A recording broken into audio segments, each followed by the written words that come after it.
Hi everybody, this is a video response to a video posted by a YouTuber who posts under the handle Matthew419.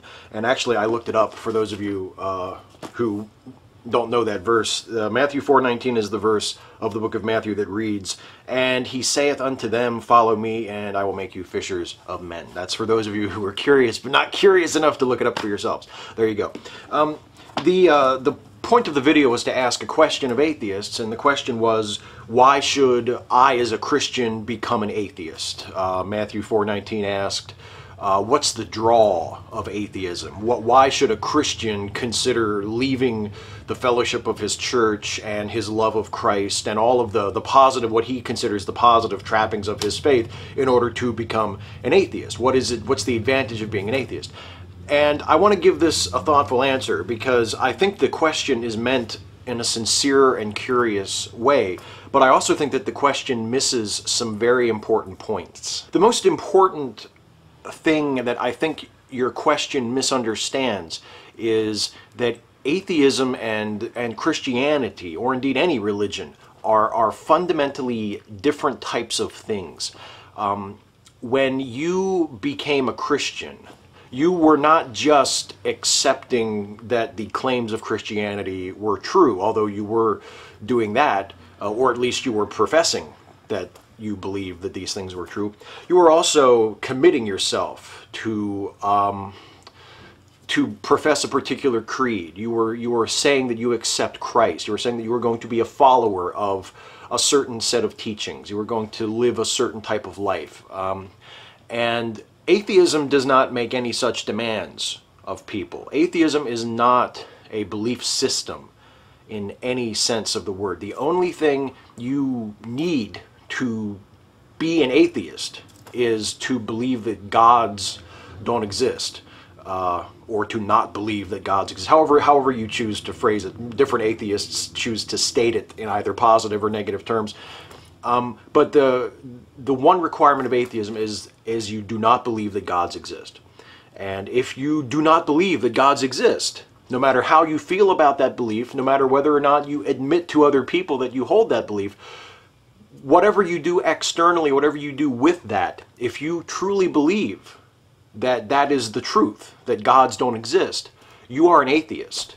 Now, on the other hand, if I truly believed that the God of the Bible was real, and I truly believed that Jesus was his son, and that Jesus' death on the cross was a substitutionary sacrifice meant to stand in for me and take my punishment for my sins, if I believed all of that, but I said, yeah, but no thanks, then I wouldn't be a Christian, even if I believed that everything was true. If I chose not to confess, not to become a follower of Christ, then I would not be a Christian. So that's the difference. You're not just accepting that something is true to be a Christian. You're devoting yourself to following a particular leader, a particular teaching, a particular philosophy. You're accepting Christ. Whereas to be an atheist, all you need is to hold one particular belief about a matter of fact, whether or not gods exist. And if you believe they don't, you're an atheist. It's as simple as that. And because that is the nature of atheism, I think when you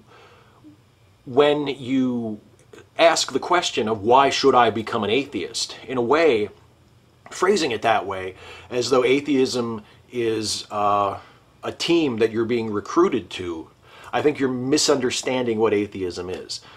You should become an atheist if you honestly believe that gods don't exist. And in fact, if you honestly believe that, you are an atheist. There's no becoming. It's not a conscious choice that you make. You don't say, you know what? I don't think that there's any such thing as a God. I think I'm going to become an atheist. You don't need to do that second part. That's already been done automatically. By definition, you are an atheist already if you don't believe gods exist. That's it. It's a matter of conviction. It's a matter of whether or not you believe that a particular claim about reality is true.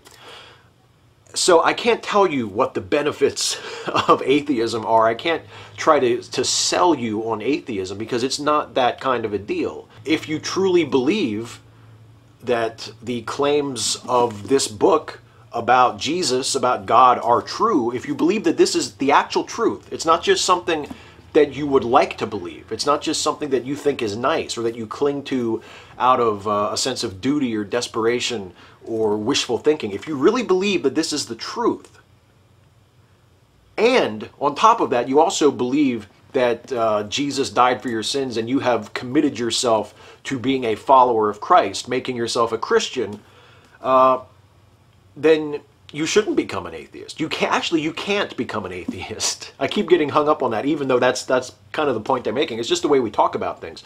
If you truly, honestly believe in your heart, sincerely, that a God exists, then you're not an atheist. And you won't ever be an atheist unless you find a reason to hold the opposite belief. If you see evidence that convinces you that your God or anyone's God doesn't exist, then you will be an atheist. Until you have that belief or that lack of belief, again, however you wish to state it, you will not be an atheist. Now, that is not to say that I don't have certain things about atheism. There are certain implications of atheism. There are certain implications of an atheistic worldview or an atheistic philosophy that I find appealing. There certainly are.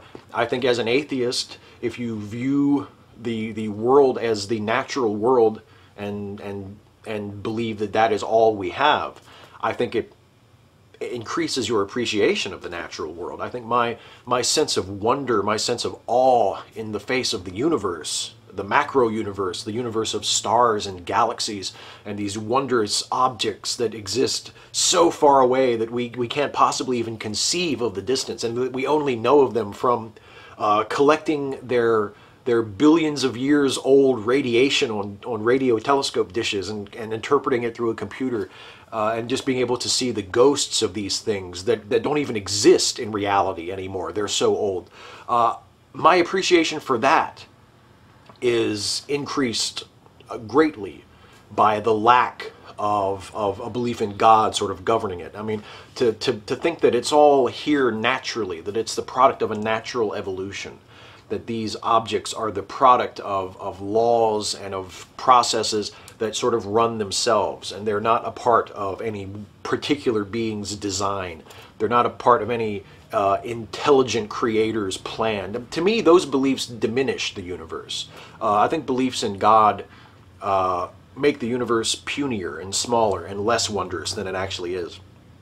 Which is not to say that I would not believe in gods for those reasons. Again, however you feel about a particular belief. I mean, I might not be thrilled with the fact that the New York Yankees have won as many World Series as they have, but that's still the fact. I still believe that. I happen to be happy as an atheist. I happen to prefer the universe as it is to what I consider to be the hypothetical universe of gods and angels and religion and so forth.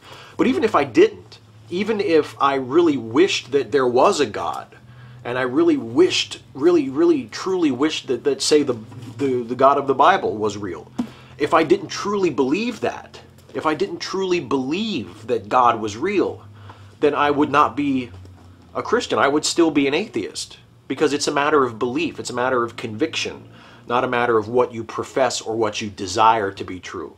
So I hope that makes sense. I will leave a link on the video in the description and on screen here as an annotation to Matthew 4:19's original video that I'm responding to. So you guys who are in my audience, who are watching this, who watch that video and feel compelled to make your own video response, you can feel free to do that, and Matthew can decide whether or not he wants to approve it or what he wants to do with it. But those are my thoughts. I don't think that you can be recruited as an atheist. That's just not the way it works. And I think to ask the question in the way you asked it, even though I appreciate your tone and I appreciate your curiosity, and I think you're very sincerely asking a question, I think the way you ask the question suggests a misunderstanding of what atheism is, and sort of an assumption that it's the same as Christianity in that way, and it just isn't. It's not something that you voluntarily throw in for and say, I'm going to be on this team, you know. It's something you either believe or you don't.